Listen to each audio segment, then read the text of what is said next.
Bueno, muchachos, ahora bien, las fases de la cirugía son preoperatoria, intraoperatoria y postoperatoria. Entonces, la fase preoperatoria, cuidados de los pacientes hasta que se lleve a la mesa de operación. En esa fase se atenderá al paciente respecto a su ansiedad, respecto a su miedo, su angustia y el estado de nutrición del paciente. Para eso nosotros debemos al paciente presentárnosle, charlarle, decirle qué es lo que está sucediendo, qué le va a suceder al paciente. Es una manera de que nosotros le vamos a dar seguridad al paciente. En la parte intraoperatoria, desde la anestesia hasta terminar la cirugía, el paciente llega a sala de cirugía, lo anestesian y hasta que termina su cirugía y llevarlos a la sala de recuperación. Las necesidades básicas de este paciente, su parte fisiológica a considerar son la oxigenación, circulación e higiene y mantenimiento de las normas de asepsia para evitar las infecciones.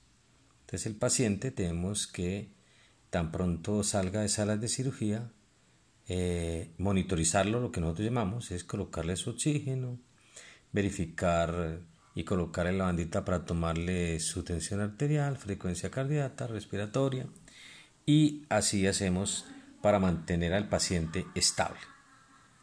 En el plan ya posoperatorio empieza al terminar la intervención quirúrgica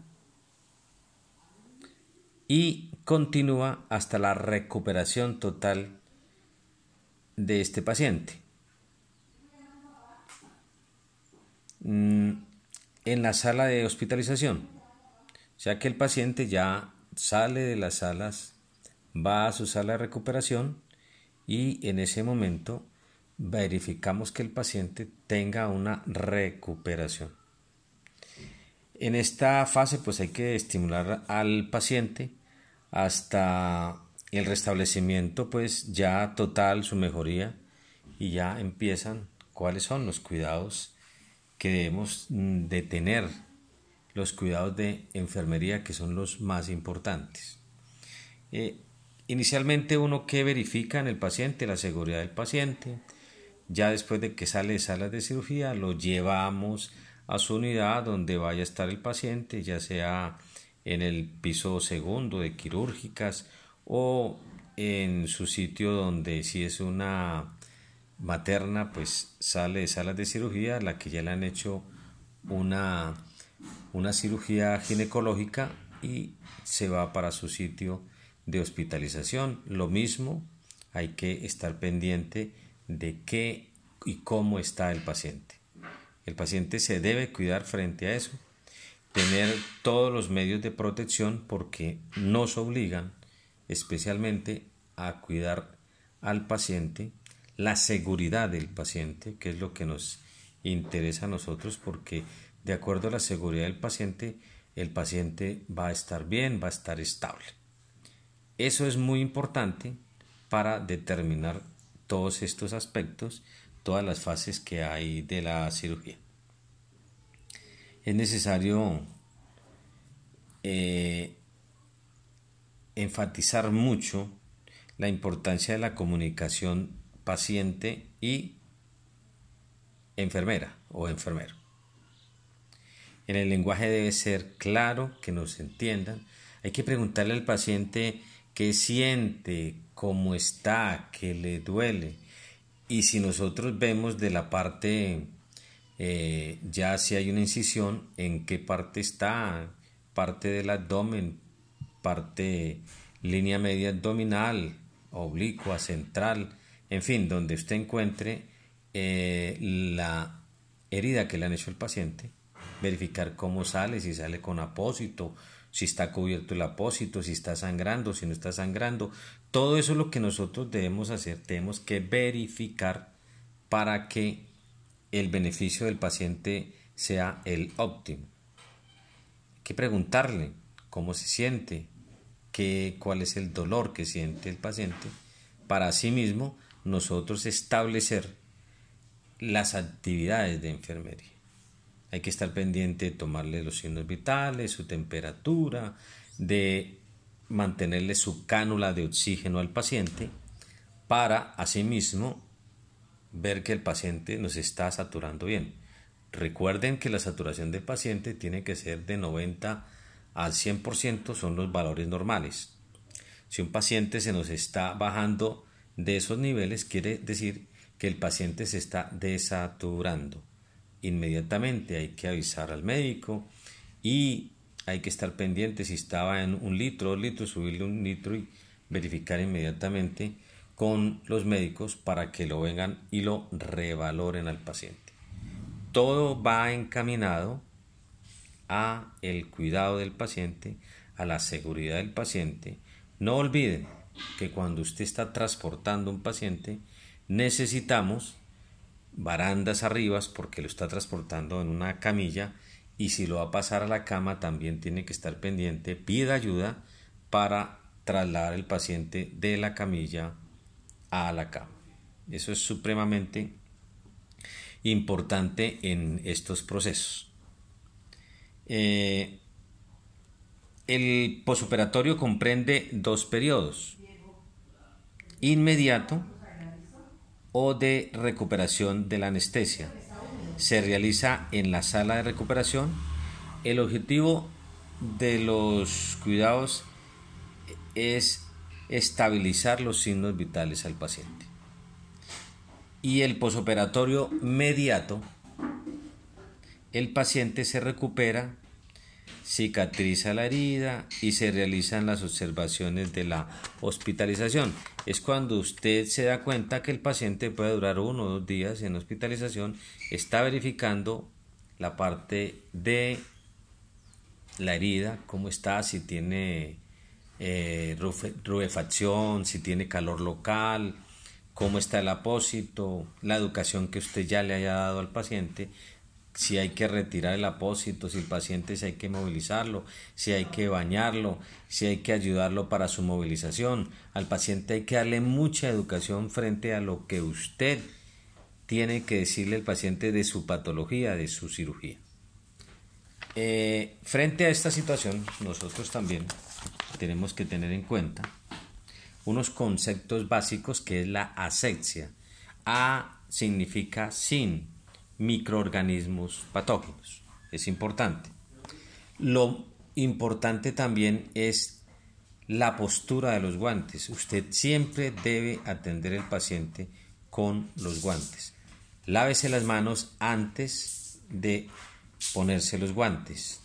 Utilice los guantes, colóqueselos y luego ahí sí puede estar en contacto con el paciente. Después de haber estado en contacto con el paciente, hay que retirar los guantes y botarlos en la caneca de color rojo. Identifique las soluciones endovenosas, isotónicas o hipertónicas. Acuérdense que hablamos de solución salina, hablamos de Stroza en agua destilada, hablamos de Ringer. Cuál es el goteo que tiene el paciente es importantísimo. La orden médica le dice a usted a 40 cc, 50 cc, 100 cc hora. Hay que estar muy pendiente de estos elementos, de que realmente se esté pasando la cantidad de líquidos que es ordenado por el médico. Porque cuando usted va a hacer el balance de líquidos, todo lo que el paciente se le introduce por vía venosa, pero además también cuando el paciente elimina, qué le pasa a usted el pato, que está pendiente, cuántas veces orinó. Y si el paciente tiene una sonda vesical, es mucho más fácil, porque ahí nos determina cuántos centímetros ha estado eliminando el paciente. Es importante verificar todos estos aspectos en el paciente. Cuando hablamos de líquidos, tanto administrados como eliminados, tenemos que en nuestra hoja de líquidos irle escribiendo para determinar cuánto es que el paciente está eliminando y cuánto no. Y al terminar el turno debemos cuantificar cuánto ha sido este proceso. Positivo, negativo, si usted hace un buen balance de líquidos. El manejo de los buretroles, de los yelcos, de los catéteres, hay que tener una asepsia con todos esos elementos que tiene el paciente. Acuérdense que siempre por seguridad del paciente debe estar marcado el yelco, marcado el buretrol, con la hora de inicio, la fecha. Acuérdense que de acuerdo a la institución, los yelcos se deben dejar 3 días, los buretroles 5 días. Deben ser marcados con el nombre del paciente, el número de cédula, la hora en que se inició y que se emplearon estos elementos. Y siempre que utilice los equipos de venoclisis o el equipo de bomba de infusión, antes de utilizarlos con la técnica aséptica que ya lo hemos determinado, tenemos que purgar el equipo para que no le quede aire, porque eso puede perjudicar al paciente. Hay que estar pendientes, esos son de los cuidados de enfermería que ustedes deben tener. No introducir burbujas, porque se pueden introducir burbujas cuando usted no ha hecho una buena técnica de purgar bien el equipo, ya sea el macro goteo, el micro goteo o el equipo de bomba. Hoy en día tenemos una gran cosa muy importante, que es que las bombas de infusión nos ayudan y nos determinan que todo quede absolutamente muy bien. Pasa la cantidad necesaria al paciente y así vamos a tener un paciente con una muy buena y una excelente recuperación. Y además, cuando tú estás mirando los esparadrapos que están cogiendo la parte de la venoclisis, ahí tiene que decir también el número de yelco, ¿sí? Hora de inicio, la fecha, para saber cuándo es que por protocolo se deben cambiar estos elementos.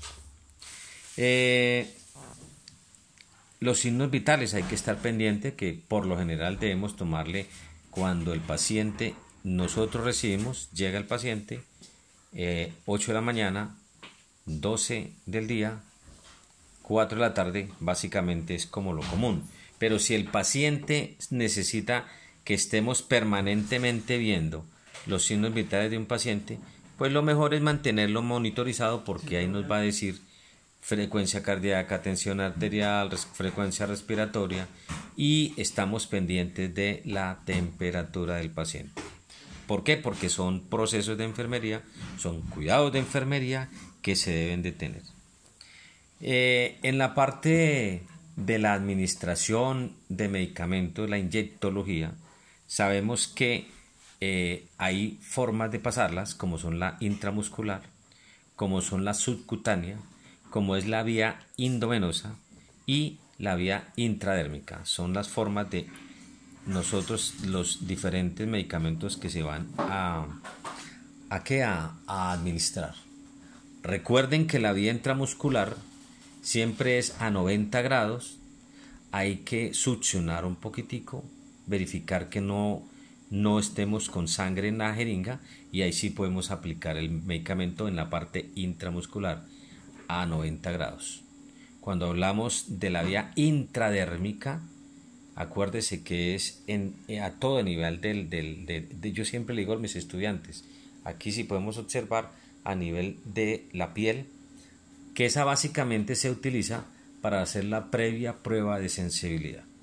Y cuando hablamos de la vía subcutánea, entonces es la introducción de el medicamento con una aguja hipodérmica, pero con un ángulo de 45 grados, la vía subcutánea.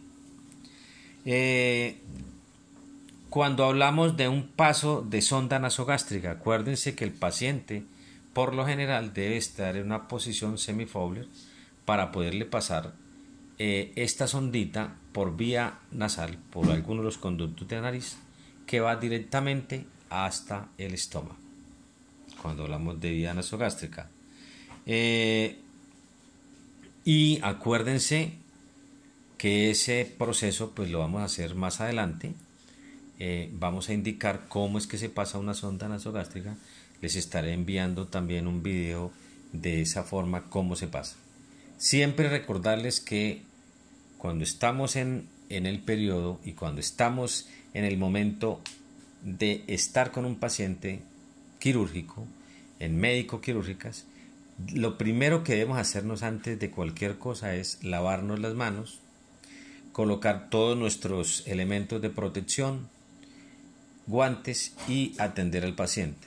Termino de atender a un paciente, me retiro los guantes, me debo lavar las manos y ahí sí debo tener otros guantes para atender otro paciente. Así vamos a evitar las infecciones nosocomiales. Acuérdense que las infecciones nosocomiales son las que se transmiten o las que nosotros transmitimos al paciente, de paciente a paciente, por las malas técnicas asépticas que nosotros hacemos. Si tú te bañas las manos bien, si tú utilizas los elementos de protección, si tú utilizas bien los guantes en una forma correcta, vamos a evitar esas enfermedades nosocomiales. Eso es lo que nosotros queremos que tú aprendas para que tú tengas un buen manejo con el paciente. Ese es de la primera, eso es lo primero de la parte de la introducción de médico-quirúrgicas para que usted empiece a formarse como un profesional de enfermería. Importante que cuando tú recibas turno sepas cuál es el nombre del paciente, cuál es el diagnóstico del paciente, qué es lo que está pendiente con el paciente y así sabemos toda la historia de un paciente.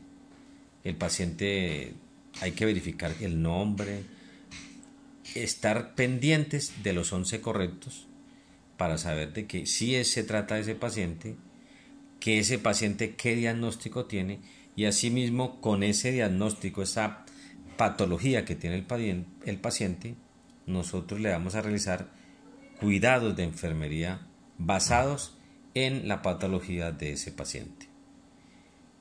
Cuando entregamos turno, importante también que hay que verificar qué es el nombre del paciente, qué edad tiene el paciente, qué EPS tiene el paciente.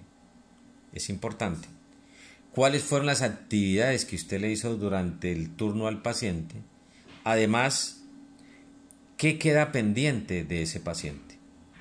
Un ejemplo, quedó pendiente que le van a tomar un cuadro hemático, unas bilirrubinas. Hay que informar en esa entrega de turno. Es importante hacer eso. Y una cosa muy importante, durante el periodo de su turno, ¿cuántas veces se eliminó ese paciente?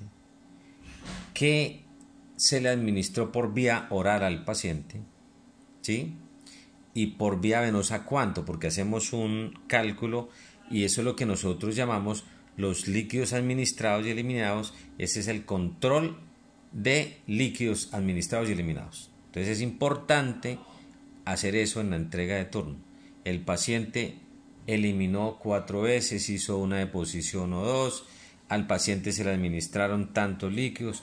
Si un paciente tiene ordenado a 100 cc hora de solución salina, pues se supone que en un turno de 6 horas el paciente tiene que haberse administrado 600 centímetros porque cada hora le estamos administrando 100 centímetros.